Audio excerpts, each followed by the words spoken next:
Hello, everyone. I'm Laura Greiner, your host for today's 𝗦𝗏 podcast.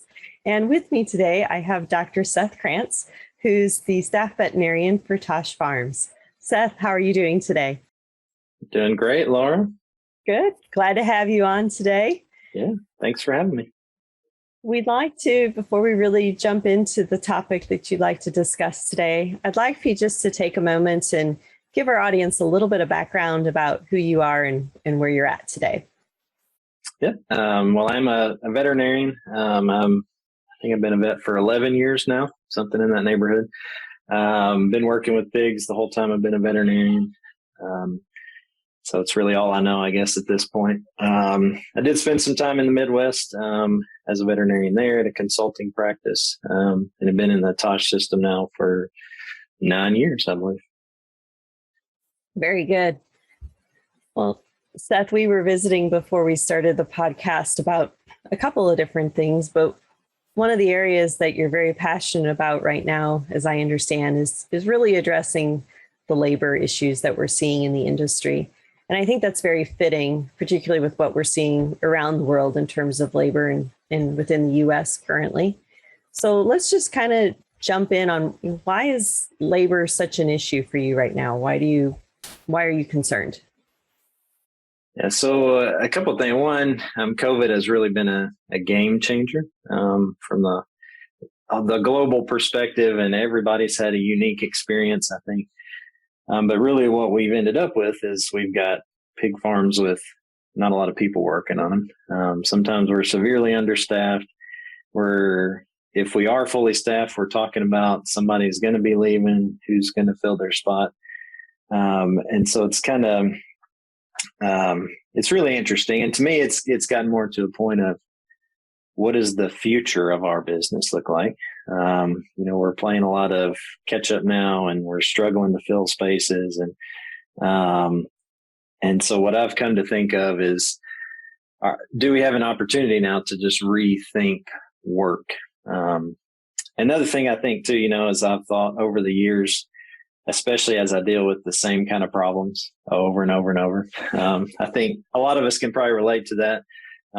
There's always PRRS breaks. There's, we've always got these mortality issues, whether it's pre-wean, wean to finish, sow mortality. And I think the thing that we don't think about enough in all those situations is our people. They're really kind of the common link there, because we know what to do. I think we all know technically what to do to raise pigs, but we're not consistently being successful doing that all the time. And so I think that's the big key that we're missing. Mm-hmm. I think that's a very good point, particularly when we think about where a lot of our sow operations are located. We put them in areas where they're a little bit more remote from a biosecurity perspective, so that already limits our labor pool, if you will. So what are you doing currently to try to help expand that pool a bit? Yeah, and we would have the same situation. Pigs are not raised in large metropolitan areas, obviously.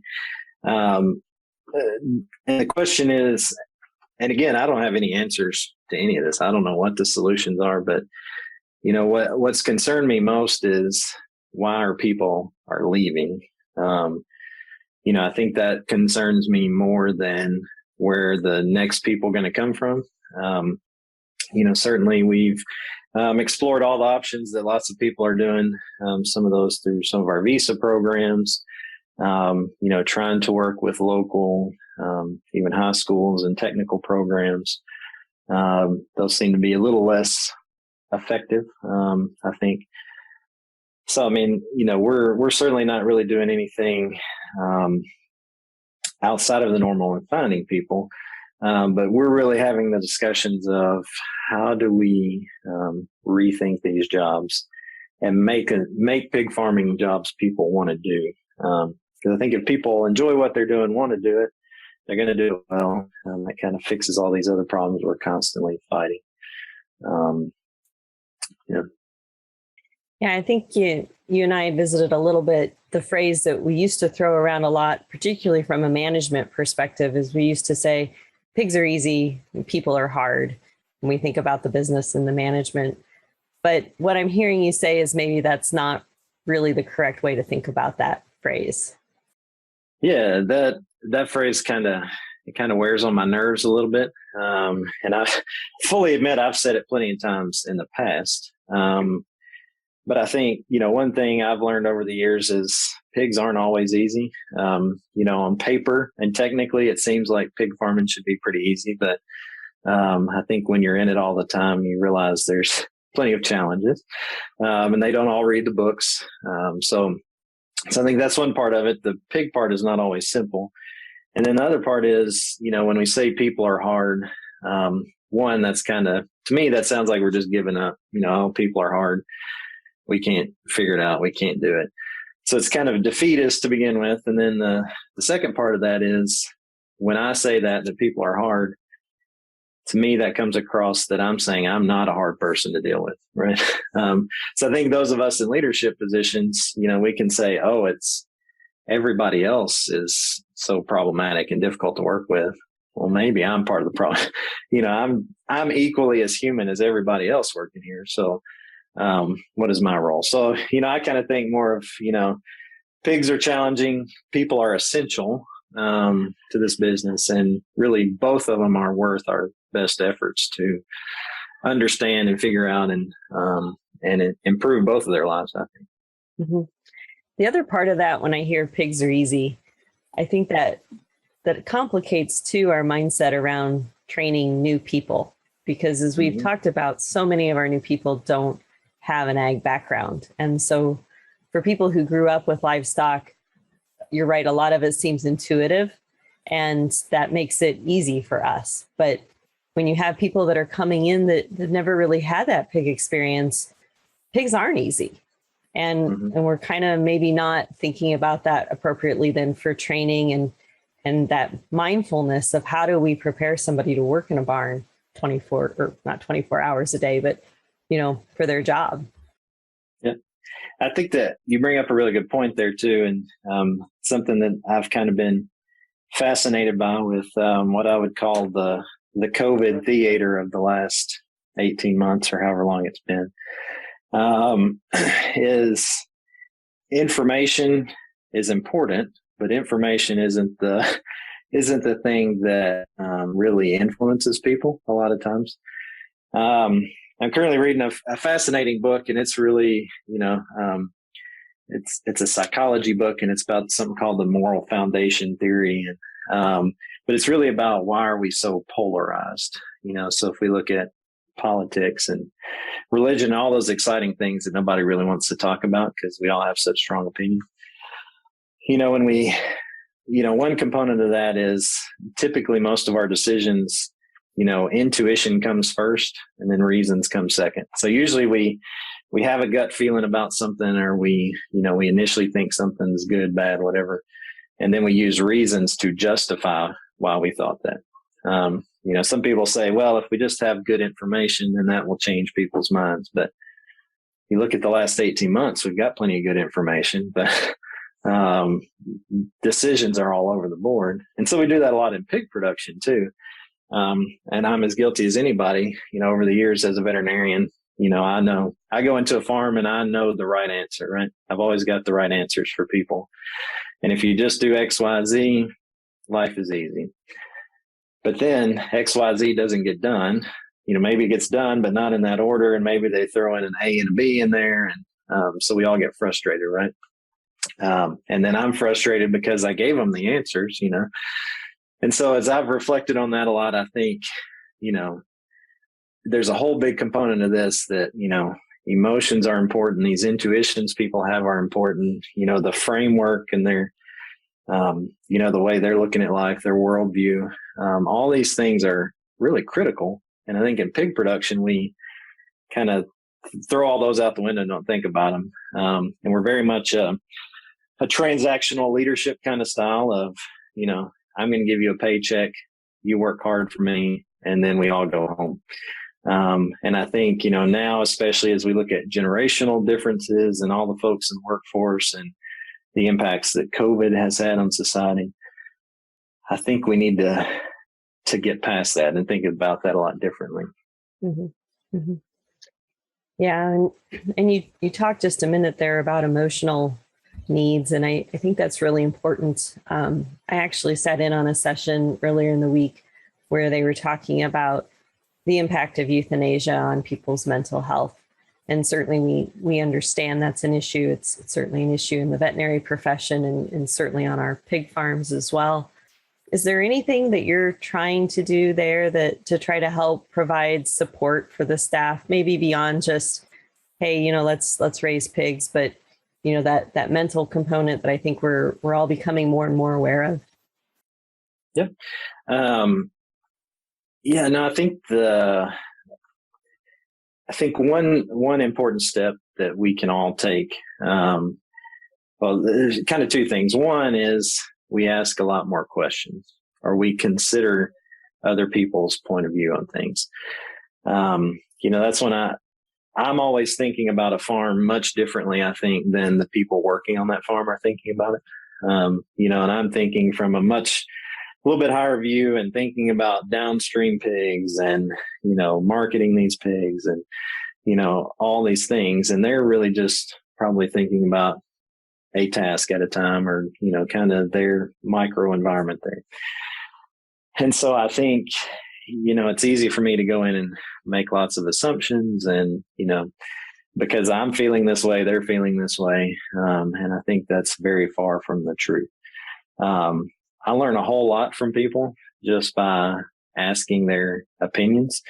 And this is probably not a popular opinion, but if I make a, protocol change, if it's vaccination, if it's anything really, you go into a farm and you ask the people doing it, how do you feel about this?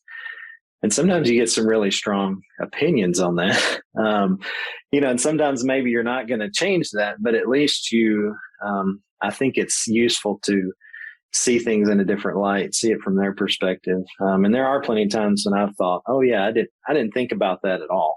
I didn't think about how much work that actually would be to do that protocol that way. And so we can work through it and we can come up with a better solution. I think I said I had two things. Yeah. The other thing is, how do we take time to step back and look at our decisions from a little bit wider view? I think about all the times of in the heat of the moment, a decision that was made or something that was said, or and how the ripple impacts of that created more headache and more problems. And I think we're all pretty guilty of that. Of we make quick decisions and we're always making lots of decisions. And so, how do we step back and see what should we be doing? Is there something that we could be going back a little bit further to even keep us from being in this situation in the first place? So, and you get into, biosecurity, PRRS, animal well-being initiatives, things like that.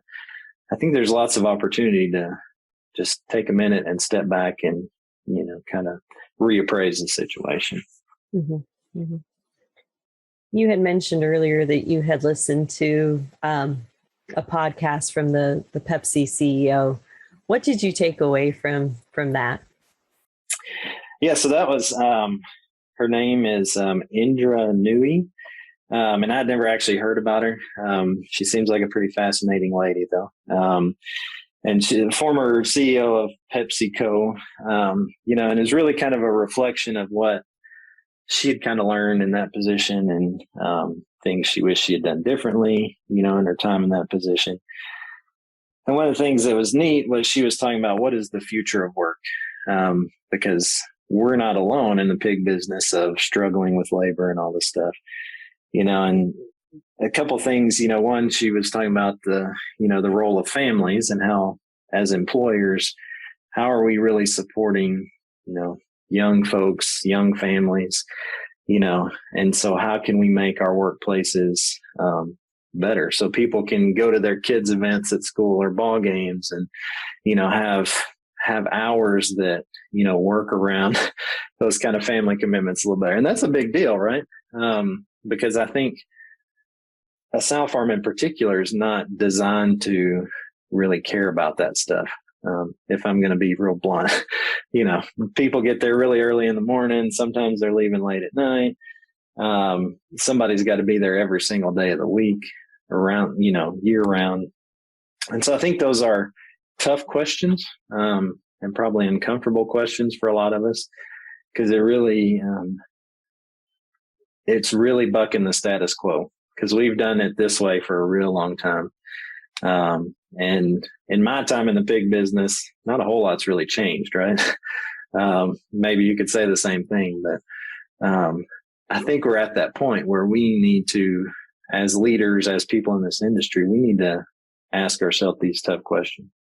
Mm-hmm. Mm-hmm. So let's move forward from there. How do we get better? Do you have some thoughts? Yeah, I don't know. So one, I think it's acknowledging the problem. We can't stick our head in the sand and say, oh, there's no problem, or the only problem is we need to just change our availability to, maybe bring in workers from other countries, which I'm not saying that's a bad idea. I think we also need that as well. But it almost seems like as an industry, we're saying we just need to find people from somewhere else instead of addressing our problems that we've got now.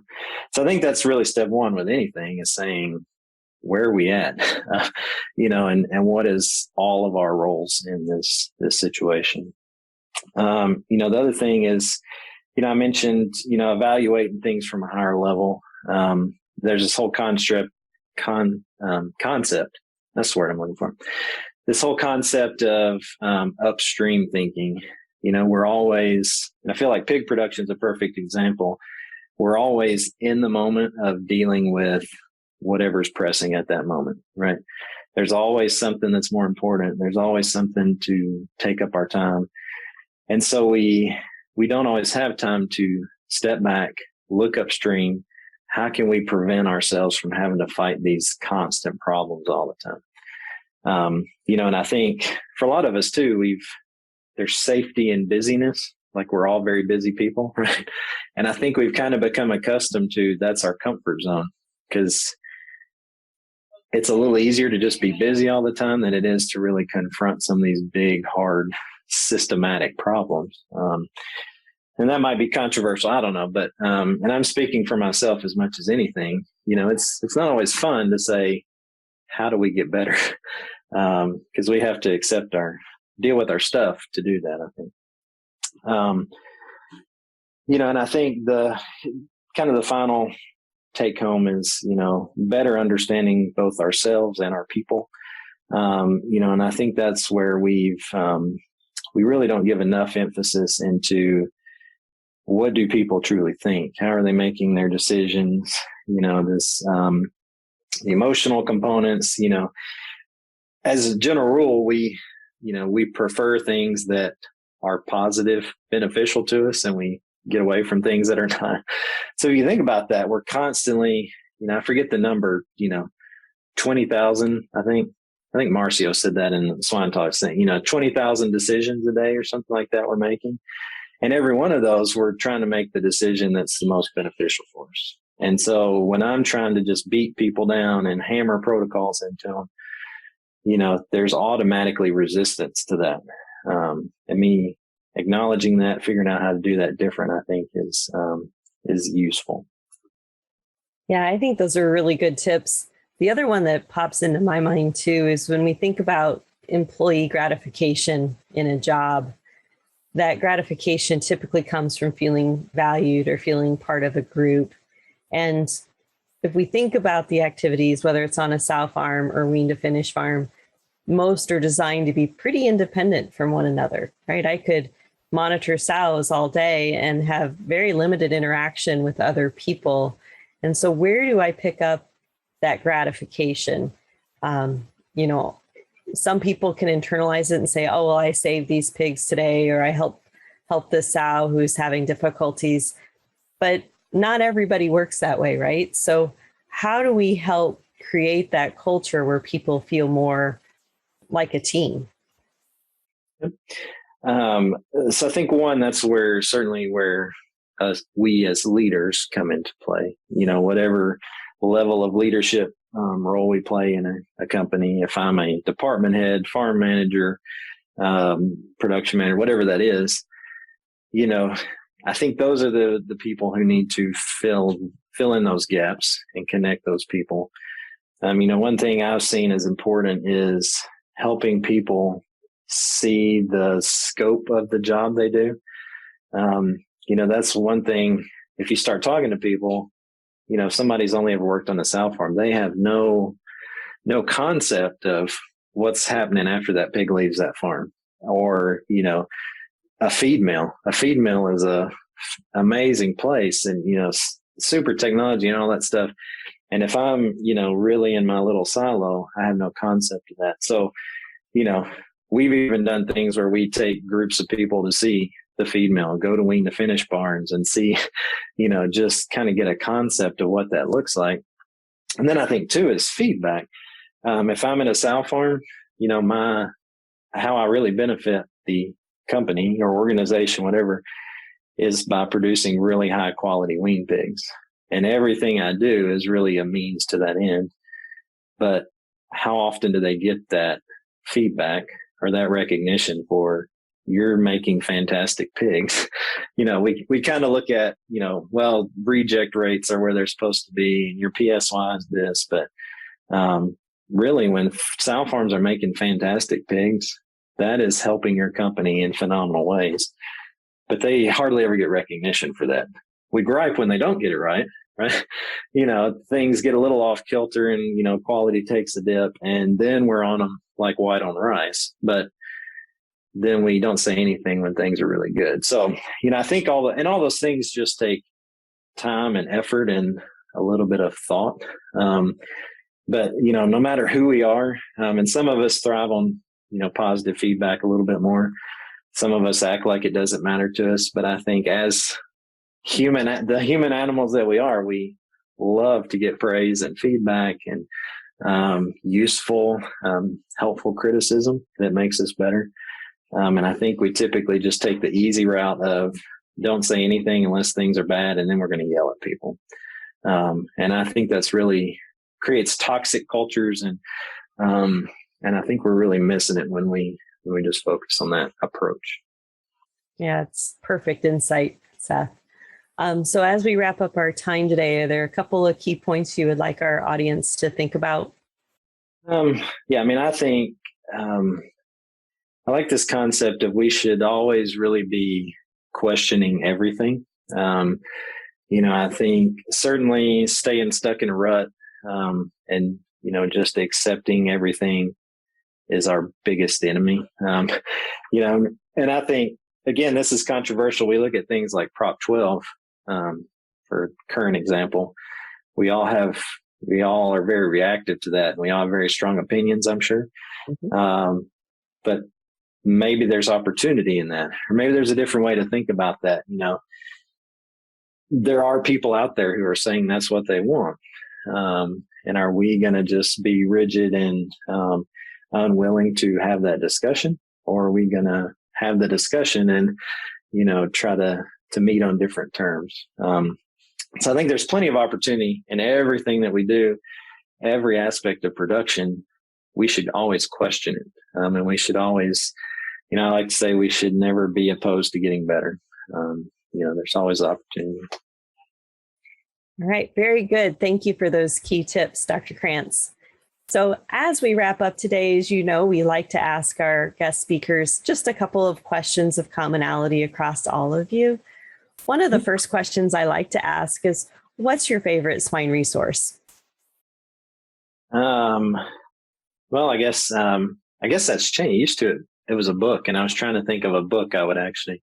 Diseases of Swine is a good book. I think probably other people have said that before. Probably the ASV information library is probably where I get a lot of stuff. And then Google's probably my favorite resource. There's a lot of good stuff out there. A lot of junk too, but good stuff. Yes, filtering it out is important, but you're right. You're right. You can find a lot of information very quickly. How about something that's not necessarily pig related that you're either enjoying reading or you would recommend to our listeners? Yep. I love reading, and I got a whole slew of books, and I got a lineup of more I want to read that I haven't gotten to yet. The current book I'm reading, though, is fantastic so far. It's actually called The Righteous Mind: Why Good People Are Divided by Politics and Religion. It's really pretty fascinating and pretty pertinent for the times. So it's a good read. Mm-hmm. Very good. And then lastly, we like to ask if you can think of somebody in our industry that you identify as successful and think about characteristics that they may have. What is one or two characteristics that they have that you think has helped them become successful? Yep. Really, most of all the people, I think of a few people certainly come to mind when I think of that question. And really, I would say the commonality between all of them is really that desire to get better. And I think they are typically the people who ask tough questions and just don't accept anything the way it is. So I kind of mentioned that already, but that wasn't an original thought by any means. That is certainly seeing mentors and other people I think are really killing it out there. It's a pretty common theme I see. Mm-hmm.